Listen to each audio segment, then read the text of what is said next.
What's wrong with inherited money? I don't think that inheritance is a terrible concept in general. So why do you put it down? At the level that we see it, it contributes to inequality. What's wrong with it, period?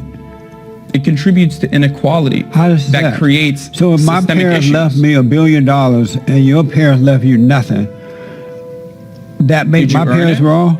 No, that does not make your parents wrong. Does that make you be poor?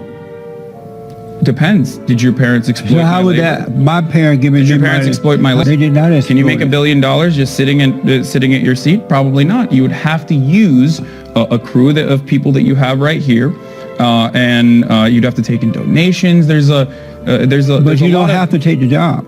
I can connect with any piece of information on the planet at any time of night or day. Hey, I can go to the grocery store and I can get any delicacy I want from anywhere on planet Earth. I can live in a bigger house if I can pay for it, and I can pay for it. Right? This is one of the beautiful things about living in the United States. Things have gotten incredibly better, but people refuse to recognize this. Yes, but you would die. Right. You can die if you don't want to work. That's still violent. If you don't want to work, don't you think that it's kind of violent? I gotta ask you this. Okay. Sorry. Define poverty for me. A state of being in relation to other wealthier individuals, where you don't have access to the same amount of amenities or same amount of things that society would offer. The reason that capitalism is a good is not just because it's more efficient and creates better products. It's because it says that the stuff that you create, you get to keep. The stuff that you create, you get to keep, and no one can be the master of your time or labor. No one gets to enslave you just because they have needs. Right? This is the John Locke view of capitalism, right? John Locke's view of property ownership is that you combine your labor with the land, and that's why you have a right to land. The same thing holds true of capital. You combine your labor with capital. You combine your input with capital, your investment knowledge with capital, and now that is your money. And the idea that anyone can take that money away from you just because they want the money for their own purposes is morally obtuse. Jeff Bezos, the founder of Amazon, is worth about $150 billion. That's enough to make him the richest man in the world by far, and possibly the richest human being in all of human history. It's certainly enough to pay his employees well, but he doesn't. A huge number of Amazon workers are so poorly paid, they qualify for federal welfare benefits. According to data from the nonprofit group New Food Economy, nearly 1 in 3 Amazon employees in Arizona, for example, was on food stamps last year. Poor people don't have $1 billion. You look at people like Jeff Bezos, you look at Bill Gates, they employ thousands upon thousands of people. Wealth doesn't just appear out of the sky. Let's say that you make 15 loaves of bread, okay? You're making 15 loaves of bread. Then you hire someone, and that person also has the capacity to make bread, and together you guys start making 20 loaves of bread, and you're like, well, okay, I'm going to take 15 loaves of bread for myself and give this person 5 loaves of bread as a payment, okay? So now your output is 20 loaves of bread, and the other person is getting 5 loaves of bread while you're getting 15 still. Then another undocumented person comes in. Illegal alien? Yeah, illegal alien, sure. And all of a sudden, that person is working as well with your company. And now... I don't hire illegals. Okay, hold on. Not yours specifically. I'm just saying this is a thought experiment. We're not making loaves of bread, and that's not the kind of payment anyway. Now, simply on the topic of capitalism, I do think we are too quick to dismiss the ideas and critiques of someone like Karl Marx, who saw a lot of issues with the idea of people just working 8 hours a day and having no leisure, having no life, having no enjoyment. iPhones are great and all. It's great and all to be able to have a piece of technology covered in the tears of Chinese 6-year-olds that's going to become obsolete in 3 months. But we seem to have forgotten about the more meaningful things in life, our souls, our passion, our leisure time. Us as humans have lost many of the great things that we had. I think a lot of our spiritual side is gone. I think a lot of the pleasures in the arts that we had before. I mean, we've seen a massive decline in the arts, and of the average human to do something like dancing. People can't dance anymore. They can't paint, they can't sing, they can't do all of the things that humans should do. They don't spend time with their family, and it's because we have just succumbed fully to this entirely materialistic, capitalistic society where it's all about making that buck, whether it's $8 an hour, and getting the next meaningless thing. And it's been proven psychologically that choice does not make people more happy. So just because we have more trinkets to go around, it doesn't make people more happy. And capitalism is entirely based off the idea of people being miserable. You don't go and participate in the free market unless you need something, unless you want something to fulfill you. If you're perfectly happy at your house, gardening your plants, spending time with your family, fulfilling yourself or with your community, then you don't need the market. The market is entirely about making people miserable, making them feel inadequate, making them feel like they need that next thing, that new iPhone, that new clothes, all of this. I don't think capitalism makes people happy. I think it's made them utterly miserable and taken away from the meaningful things in life, like the arts, time with family, and the spiritual. What about the Walton family? They founded Walmart. Collectively, they're worth about $175 billion. That's more than the entire gross domestic product of Qatar, the oil-rich Gulf state. The Waltons could certainly afford to be generous with their workers. Instead, they count on you to take up the slack. In 2013, taxpayers sent more than $6 billion to Walmart's employees for food stamps, Medicaid, and housing assistance. Well, listen, I am what I would call a regulated capitalism advocate. I like the idea of being able to have a business, of being able to say, hey, you know what, there are people who are more interested in one level of success than another, and enabling the possibility of having that and having the financial incentives and rewards that go with it.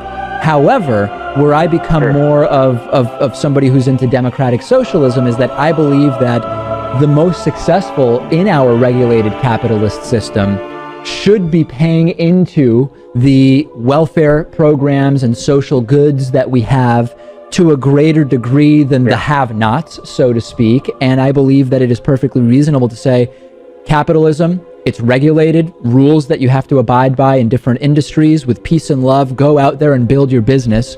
But you have certain rules when it comes to, we provide healthcare. We have certain rules when it comes to how we damage or deal with the fact that our business exists on Earth, and we have to be aware of how we're impacting the environment and climate. So you say that there's something culturally wrong, spiritually wrong, artistically wrong, that there's a malaise of the soul within the capitalist environment. I point out that the primary influence on children, more so than their parents. Kids spend more time in government schools than their parents. The government schools are not in any way, shape, or form organized along free market principles. You're forced to pay in many places. You're forced to go, and if you don't go, you're forced to pay even still.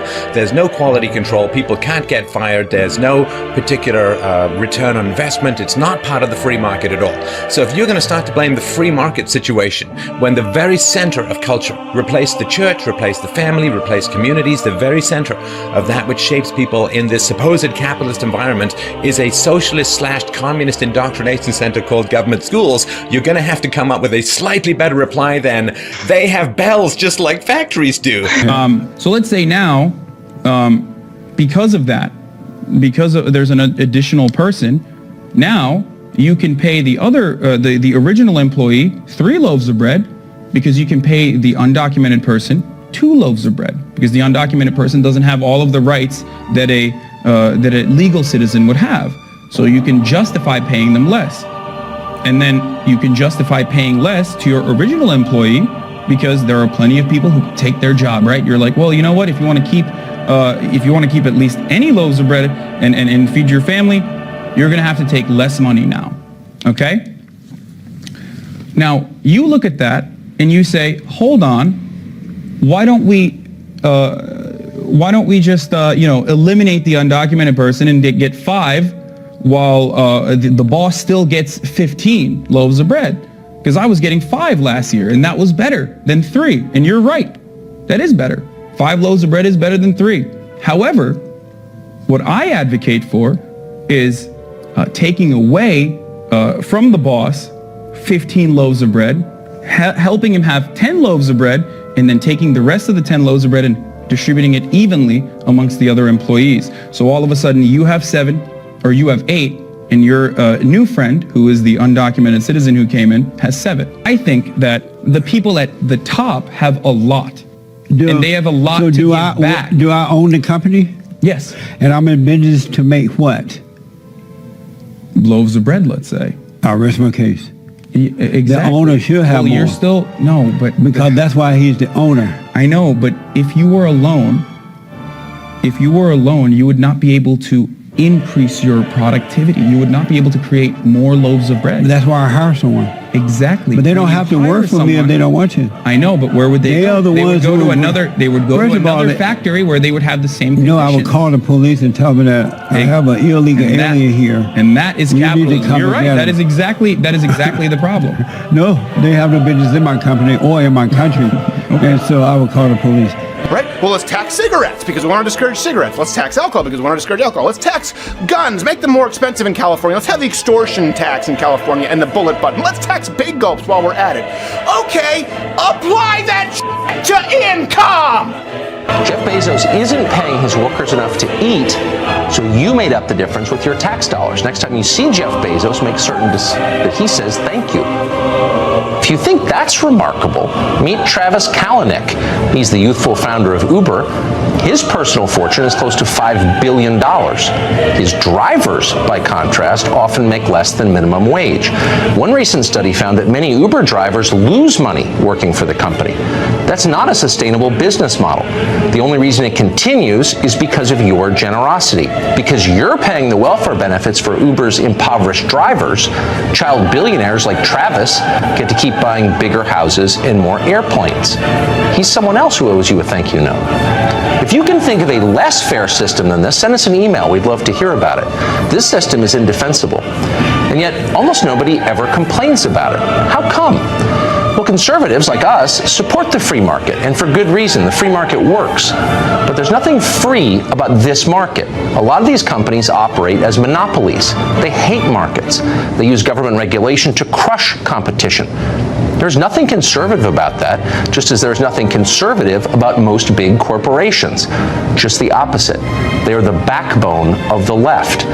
Pick a left-wing cause that you think is hurting the country. Check the donor list, and you'll find the name of some corporation, often many corporations. Corporate America enables the progressive lunacy you see every night on this show. They are funding the revolution now in progress.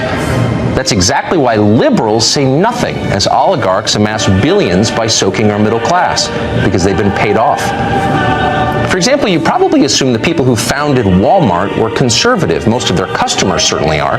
Yet the bulk of the Walton family backed Hillary Clinton in the last election. They gave the Democratic Party more than $700,000 during the 2016 cycle.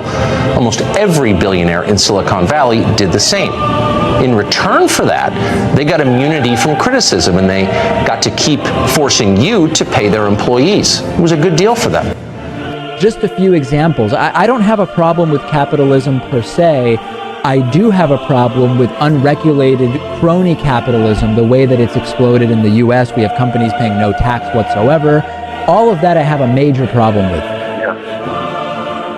Yeah, so you think it's regulated enough then? No, I don't think currently we have enough regulation. We see that in terms of worker safety. We see that in terms of taxation law for corporations. We see that around, I mean, even TPP exposes this desire to create an extra legal, right? Like a tribunal that is higher than an individual country level, where big corporations would have hearings in that would circumvent the individual laws of countries, which very often are not even strong enough. So I don't think we're regulating capitalism enough. The fact that we have so many people, the fact that we have mass tort lawyers that get settlement claims for thousands upon thousands of plaintiffs who have been irreparably damaged by big corporations, all of this tells us so much about the reality that we're living in. There is one person in Washington who is offended by this arrangement, and we're sorry to say he's wrong on pretty much everything else. But this is a weird moment in American politics, so you take allies where you can find them. Bernie Sanders, of all people, is trying to get your money back from Jeff Bezos. This is especially amazing since Bezos is on Bernie's side on most things. They're both left-wing activists. But on this question, Bernie is right. He's planning legislation that would force big corporations to return the taxpayer-funded welfare benefits you have paid to their workers. It's not a perfect solution, and it's unlikely to pass. No matter what they may say in public, liberals in Congress would never support something like that. Their loyalty is not to you, it's to Uber and Jeff Bezos and the rest. But at the very least, legislation like this might awaken a sleepy population to the new reality of activist corporate America. And that's a good thing. America has changed enormously in the last 20 years. A lot of people you thought were your allies are in fact working against your interests. They have contempt for you and your family, your customs, and your faith. Included in this group, I'm sorry to say, are a lot of big corporations. They have no use for you or the country you grew up in. Stand in their way and they'll crush you. You're watching it all around us all the time.